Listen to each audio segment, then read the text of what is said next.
Good morning my dear students. चलिए काफ़ी दिन के बाद मैं आया हूं आप लोगों के सामने। तो वही जैसे मैंने बोला था कि हम लोग 25 से सेशन स्टार्ट करेंगे। तो आज हम लोगों का फर्स्ट है न्यू सेशन क्लास 12th का। और क्लास 12th की जैसी बात रही है, चलो क्लास 12 तो मैंने बोल दिया था 25 से स्टार्ट कर देंगे। इसी के साथ ही साथ क्लास 11th जो है वो आपका 1 अप्रैल से स्टार्ट हो जाएगा बच्चों। ठीक है, क्लास 11th प्रॉपरली 1 अप्रैल से स्टार्ट होगा। और जैसा कि मैंने बोला है, chapter wise concept with chapter exercise example सब कुछ आपको कराया जाएगा इस चैनल पे। और क्लास 12th का आज फर्स्ट वीडियो है। और जैसा कि चैप्टर वाइज हम लोग चलेंगे, आज हम लोग पहला चैप्टर जो है मतलब वैसे तो पहला चैप्टर हमारा रिलेशन ऑफ फंक्शन है, लेकिन मोस्टली जो होता है स्टार्टिंग जो होती है वो मैट्रिसेस से होती है। ठीक है, तो हम लोग पहला चैप्टर मैट्रिसेस पढ़ेंगे और इसी सीक्वेंस से चलते रहेंगे। ठीक है, तो कुछ चीज़ें मुझे बतानी है, मतलब किस तरीके से हम लोग स्ट्रेटजी बनाएंगे, किस तरीके से पढ़ेंगे, तो वो मैं आज आपको क्लियर कर देता हूं। और मैट्रिसेस का जो कॉन्सेप्ट है स्टार्टिंग का थोड़ा सा वो मैं आपको समझाऊंगा। ठीक है, तो इसी के साथ हम लोग स्टार्ट करते हैं अपने वीडियो का पहला लेक्चर। और बच्चों आज हम लोग जैसा कि मैं बता दूं क्लास 12th की हम लोग बात कर रहे हैं। क्लास 12th, तो क्लास 12th में हम लोगों के पास दो बुक्स हैं, फर्स्ट बुक है और सेकेंड बुक है। जैसा कि मैंने लास्ट वीडियोस में जो हम लोग प्रैक्टिस कर रहे थे एग्जाम से पहले, तो उसमें भी मैंने ये बताया है कि फर्स्ट बुक जो हमारी है और सेकेंड बुक है।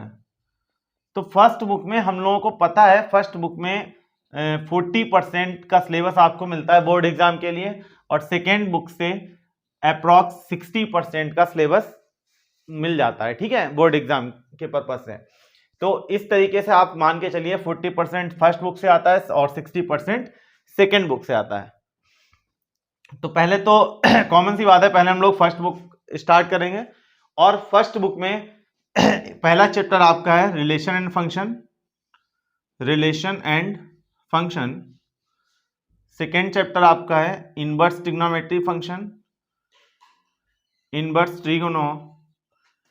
थर्ड चैप्टर आपका है मैट्रिसेस एंड फोर्थ डिटर्मिनेंट्स।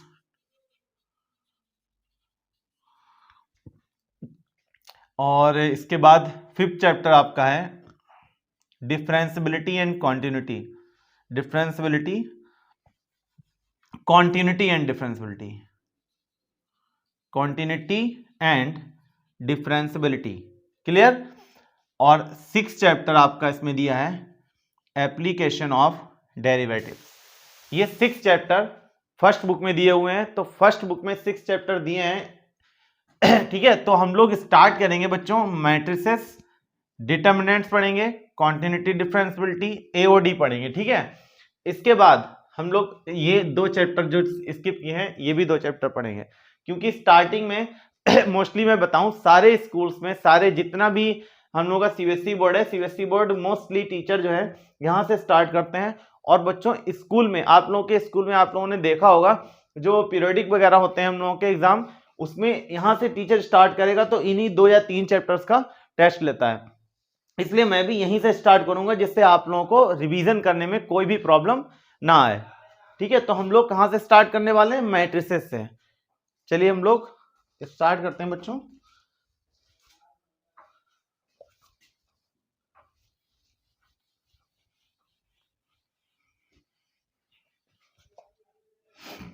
तो हमारा टॉपिक जो है आज का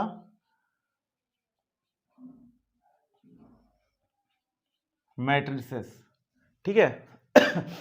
तो बच्चों मैट्रिक्स में हम लोग क्या पढ़ेंगे? मैट्रिक्स क्लास 12th में जो बच्चे आए हैं न्यू सेशन में, उनके लिए ये टॉपिक एकदम नया टॉपिक है। और इस टॉपिक में कुछ इंटरेस्टिंग चीजें, ये बहुत ही इजी कॉन्सेप्ट है बच्चों। मैट्रिक्स और डिटर्मिनेंट्स जो है एकदम नया है, बहुत इजी है, कोई भी इसमें कंफ्यूजन नहीं होगा, बहुत अच्छे से हम लोग पढ़ेंगे। तो मैट्रिक्स होता क्या है? मैट्रिक्स एक फॉर्म होती है जो हम लोग एक ब्रैकेट में शो करते हैं। ठीक है, एक ब्रैकेट में एलिमेंट्स का अरेंजमेंट होता है वो मैट्रिक्स फॉर्म में।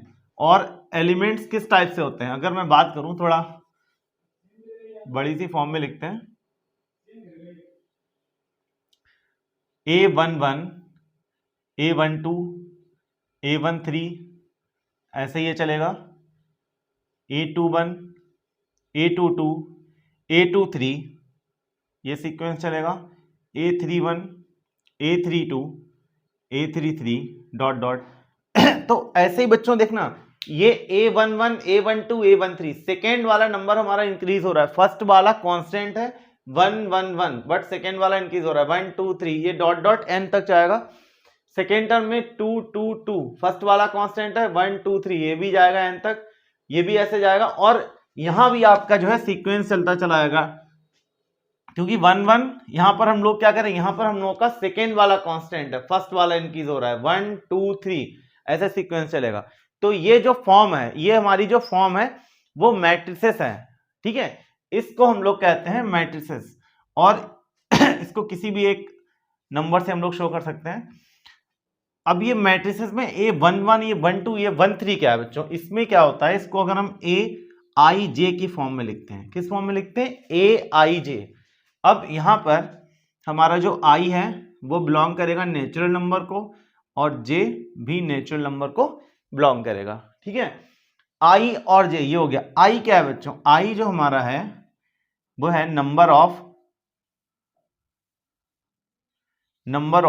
रोज, नंबर ऑफ रोज, और J यहां पर हो जाएगा number of column, number of column, ठीक है। I क्या है, नंबर ऑफ रोज, J क्या है, नंबर ऑफ कॉलम। तो अगर मैं बात करूं यहां पर मैट्रिक्स, ये मैट्रिक्स की फॉर्म मैंने क्लियर कर दिया आपको। अब ये मैट्रिक्स, अब हम लोग बात करते हैं मैट्रिक्स के ऑर्डर किस टाइप का होता है, ऑर्डर को मैट्रिक्स के हम लोग कैसे शो करेंगे। तो अगर कोई मैट्रिक्स सपोज दैट लिखी हुई है यहां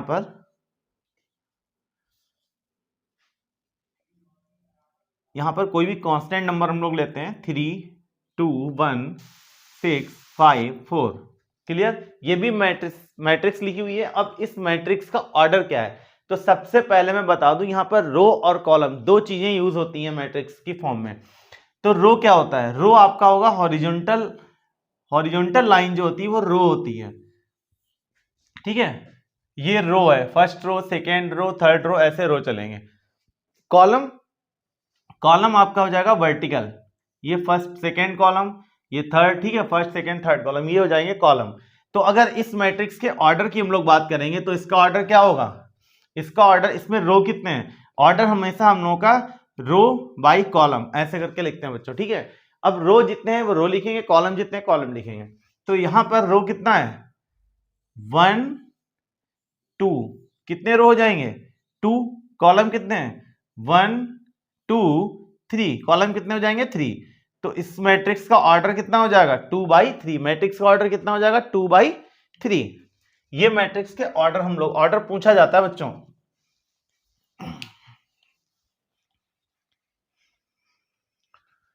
ठीक है। ये हो गया मैट्रिक्स का ऑर्डर। मैट्रिक्स का मैंने फॉर्म बता दी किस टाइप से हम लोग लिखते हैं, मैट्रिक्स का ऑर्डर क्या है। अब हम लोग आगे पढ़ेंगे थोड़ा सा, एक क्वेश्चन, एक मैं एग्जांपल लेता हूं कि उस टाइप का एग्जांपल हम लोगों को बुक में दिया हुआ है। AIJ, ये दिया है I + J / 2। अगर ऐसे हम लोग लिखते हैं I + J / 2, और इन्होंने बोला है कि हमको मैट्रिक्स बनानी है, किस में ऑर्डर क्या है, मैट्रिक्स का ऑर्डर जो है वो बनाना है 3:2, 3/2 ऑर्डर की मैट्रिक्स फॉर्म करनी है। ये AIJ की वैल्यू दे रखी है। अब AIJ की वैल्यू दी है, ऑर्डर कितना है 3/2 का। तो सबसे पहले हम लोग 3/2 के अकॉर्डिंग मैट्रिक्स कैसे लिखेंगे, पहले तो हम लोग 3/2 मतलब है रो चलेगा 3 तक और कॉलम चलेगा 2 तक। तो रो 3 तक जा रहा है बच्चों, A1 A11 A12 A12, order कहां तक जाएगा A12, ठीक है, A21 A22 A31 A32। ये ऑर्डर क्या है, ये 3/2 ऑर्डर है, 3/2 ऑर्डर है। इसमें रो कितने हैं, 3 है ना रो, देखो रो 3 है, first row, second row and third row. Column कितने? 2, फर्स्ट कॉलम सेकेंड कॉलम, ठीक है। 3/2 की मैट्रिक्स हो गई हमारी। अब इस मैट्रिक्स को हमें फॉर्म करना है कांस्टेंट वैल्यू में, इसके अकॉर्डिंग ये हमको जो aij की वैल्यू दे रखी है। कैसे करेंगे? यहाँ पर रफली हम लोग वैल्यूज भी निकालते रहेंगे और पुट करते हैं। सबसे पहले 1 1, तो a11 का मतलब क्या है? i की वैल्यू भी 1 है और j की वैल्यू भी 1 है, क्योंकि यहाँ पर i j है, i की जगह पर 1 दिया है, j की जगह पर भी 1 दिया है। तो हम लोग यहाँ 1 1 पुट करेंगे। 1 + 1/2 कितना आएगा? सॉल्व करने पे 1 आएगा। a11 की वैल्यू क्या हो गई? 1। फिर है a12, i कितना है? 1, j कितना है? 2। 1 + 2 कितना हो जाएगा? 1 + 2 / 2, 3/2 हुआ। इसकी वैल्यू 3/2 हो गई। फिर है 21, 2 + 1 ये भी सेम /2, ये भी हो जाएगा हमारा 3/2। 2 2 तो यहाँ पर हो जाएगा i और j दोनों 2 हैं, तो आंसर आ जाएगा 2, ठीक है। 3 1 यहाँ पर हो जाएगा 3 + 1 2, ये भी आंसर आएगा 2। फिर है 3 2, i 3 है, j कितना है? 2, कितना आ जाएगा? 5/2। ये मैट्रिक्स हम लोगों की फॉर्म हो गई, ठीक है। तो इसके ये हमको aij की वैल्यू दी होगी, इसके बेस पे हम लोग जितने भी जो भी मैट्रिक्स का ऑर्डर है, चाहे 3/2 हो, 3/3 हो, जो भी ऑर्डर है उस ऑर्डर के अकॉर्डिंग हम पहले सारे एलिमेंट्स शो करेंगे, फिर सारे एलिमेंट्स की वैल्यूज निकालेंगे और पुट कर देंगे, हमारा क्वेश्चन सॉल्व हो जाएगा। क्लियर?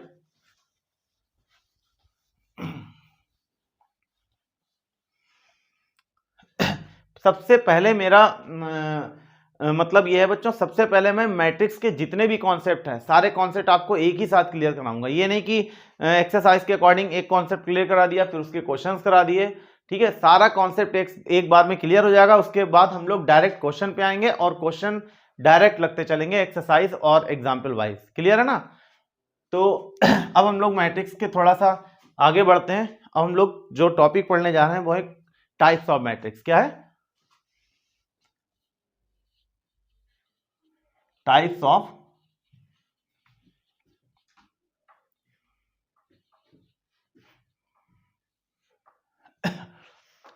मैट्रिसेस। बोर्ड एग्जाम बच्चों अभी हाल ही में कंप्लीट हुआ है हम लोगों का क्लास 12th का, और आप लोग अच्छे से एंजॉय भी कर चुके होंगे। हालांकि एंजॉय करने का काफ़ी टाइम है और अभी भी एंजॉय कर रहे होंगे और करते रहिए एंजॉय। ऐसा नहीं है कि पढ़ाई हम लोगों की स्टार्ट हो गई, हम लोग लोड लेना स्टार्ट करें कि अरे भैया हम लोग जो है 12th है अब नहीं एंजॉय नहीं करेंगे, ये नहीं करेंगे। कुछ भी नहीं है, आप आराम से मज़े कीजिए, मज़े करते करते पढ़ते भी रहिए बस, ठीक है। तो कहने का मतलब ये है, टेंशन मत लो बच्चों और एकदम मजे के साथ पढ़ो, बिंदास हो गए। हाँ, types of matrices. Types of matrices में हम लोग जितने टाइप्स तो बहुत सारे हैं, अगर हम लोग कॉम्पिटेटिव भी इंक्लूड कर दें तो बच्चों टाइप्स बहुत हो जाएंगे, लेकिन हम लोगों को अभी केवल एकेडमिक के टाइप से थोड़ा सा पढ़ना है जितना सिलेबस में है। टाइप्स ऑफ मैट्रिक्स में फर्स्ट वाला हमारा है, सीक्वेंस चेंज हो सकता है, कोई जरूर नहीं, कोई टीचर किसी सीक्वेंस से टाइप्स बताता है, सीक्वेंस से कोई मतलब हमको सारे टाइप्स के बारे में पता होना चाहिए, ठीक है। फर्स्ट हम लोग लेते हैं रो मैट्रिक्स। क्या है? Row matrix. तो रो मैट्रिक्स का मैं आपको सिंपली समझा रहा हूं। अगर इस टाइप से कोई मैट्रिक्स लिखी है, ठीक है, रो मैट्रिक्स का मतलब है उसमें ओनली 1 रो होगा, उस मैट्रिक्स के ऑर्डर में केवल एक ही रो होगा, वो हो जाएगी रो मैट्रिक्स। कॉलम कितने भी हो सकते हैं, रो केवल एक ही होगा। तो अगर इस मैट्रिक्स की ऑर्डर की बात करें, इसमें रो ओनली 1 है, कॉलम कितने बच्चों? अब आप लोग कहेंगे कॉलम तो यहाँ दिख ही नहीं रहा है, लेकिन एक एलिमेंट का भी कॉलम हम लोग काउंट करते हैं, तो यहाँ पर 3 कॉलम है, फर्स्ट सेकेंड थर्ड। क्लियर है? तो इस मैट्रिक्स का ऑर्डर हो जाएगा 1/3। ऑर्डर क्या हो जाएगा? 1/3, क्योंकि रो हमारा 1 है, ऑर्डर है 3। तो ये कैसी मैट्रिक्स है? ये हम लोगों की रो मैट्रिक्स है। क्यों? क्योंकि इसमें जो है ना रो 1 है। रो मैट्रिक्स वही होगी जिसमें रो 1 होगा, कॉलम कितने भी हो, ठीक है, कोई फर्क नहीं पड़ेगा। एक मैट्रिक्स में और लिखता हूं यहां पर 3 2, ये भी मैट्रिक्स है, ये भी हमारी कैसी है? रो मैट्रिक्स है। क्यों? क्योंकि इसका रो जो है 1 है और कॉलम यहां पर 2 है। क्लियर है ना बच्चों? रो मैट्रिक्स क्लियर हो गई होगी। सेकेंड हमारा है कॉलम मैट्रिक्स। कॉलम मैट्रिक्स में क्या आएगा? अगर हम कॉलम मैट्रिक्स की बात करेंगे तो कॉलम मैट्रिक्स में अब समझ गए होंगे आप लोग कॉलम मैट्रिक्स में क्या आएगा, क्योंकि रो मैट्रिक्स में हम लोग को सिंगल रो रखना है, तो कॉलम में भी हम लोग को सिंगल कॉलम में ही रखना है। तो इसको अगर हम लोग इस टाइप से बनाएं ABC, ये कैसी है? Column matrix. ठीक है, कॉलम मैट्रिक्स वर्टिकल शेप में होगी और इसमें केवल एक ही कॉलम होगा। कॉलम इसमें एक ही बच्चों, रो कितने हो जाएंगे इसमें? 1 2 3, 3/1। इसका ऑर्डर कितना हो जाएगा? 3/1। सेकेंड अगर हम लोग लिखें ऐसे ही करके 2 एलिमेंट्स की AB, ये हो जाएगा 2/1। ठीक है, ये हमारा है row matrix and column matrix. I think अच्छे से समझ आ रहा होगा बच्चों। चलो अभी तो स्पेस है, लिख देते हैं इसी में। थर्ड, चलिए थर्ड हम लोग लिख लेते हैं स्क्वायर मैट्रिक्स।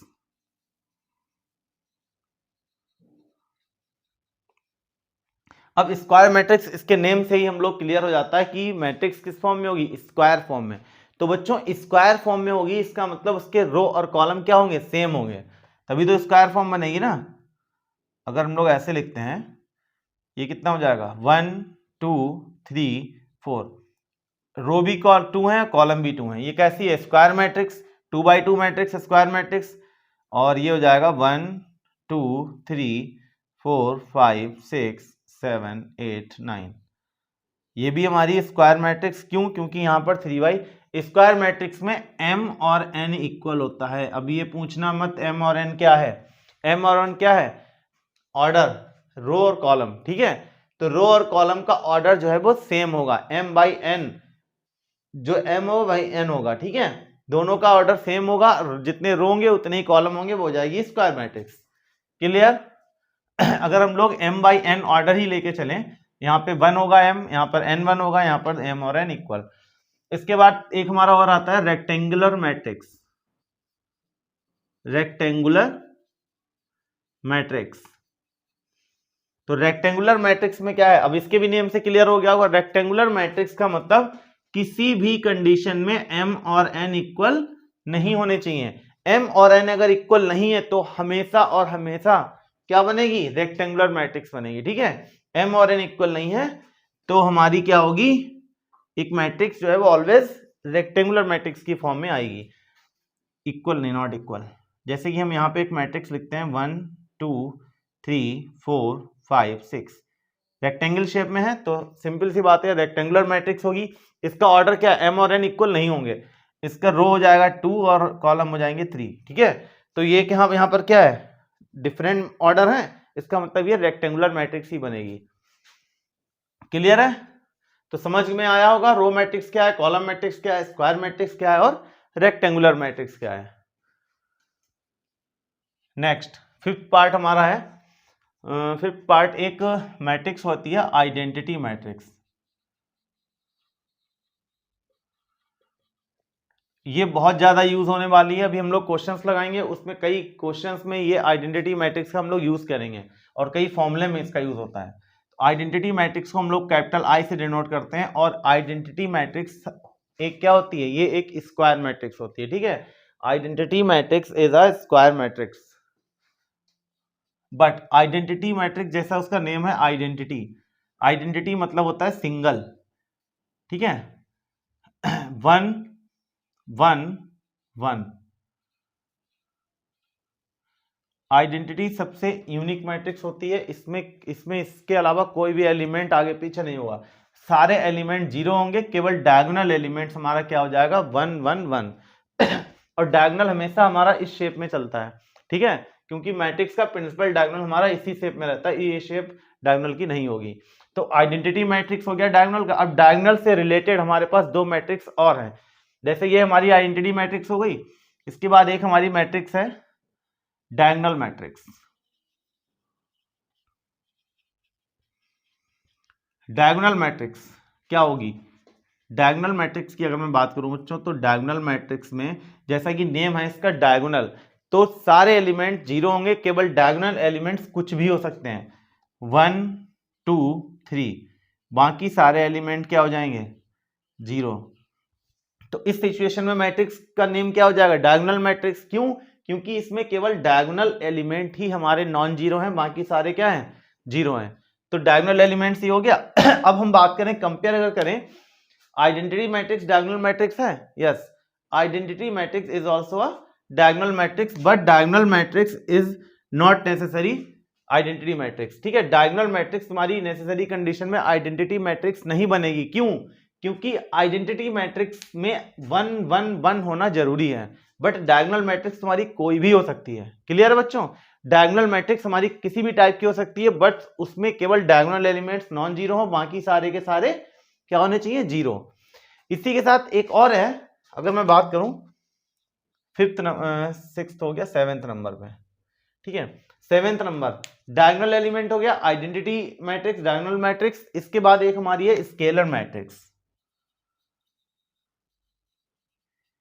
स्केलर मैट्रिक्स, अब इसमें क्या होगा? Scalar matrix is also a diagonal matrix. Diagonal matrix हम लोगों ने दो टाइप की पढ़ ली है, आइडेंटिटी मैट्रिक्स भी डायगोनल मैट्रिक्स है, डायगोनल मैट्रिक्स तो ऑलरेडी है, और स्केलर मैट्रिक्स भी कैसी है? स्केलर मैट्रिक्स भी एक डायगोनल मैट्रिक्स है। होगा क्या इसमें?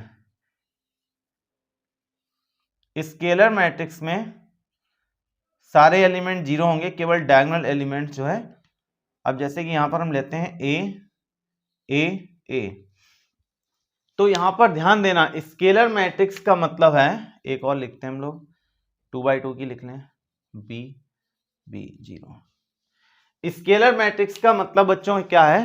स्केलर मैट्रिक्स में केवल डायगोनल एलिमेंट्स होंगे, बट वो डायगोनल एलिमेंट्स कैसे होंगे? आपस में इक्वल होंगे।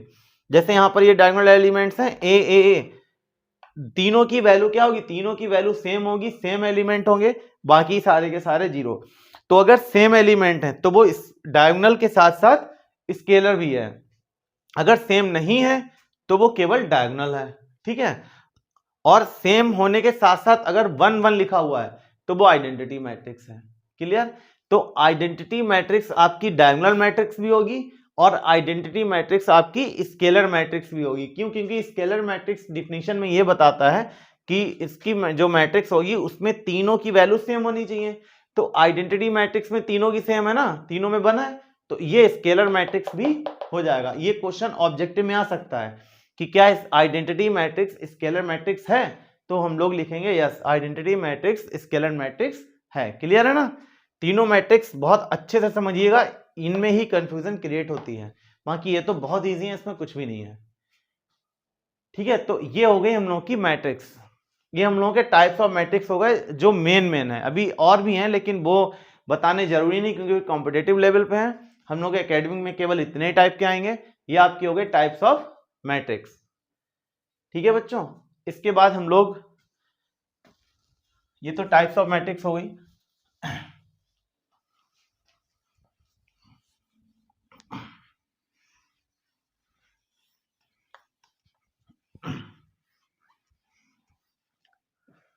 क्लियर है? तो टाइप्स ऑफ मैट्रिक्स में एक हम लोग और पढ़ लेते हैं। एक हमारी है स्केलर मैट्रिक्स हो गई, ठीक है। एक हमारी सिंगुलर मैट्रिक्स, ठीक है।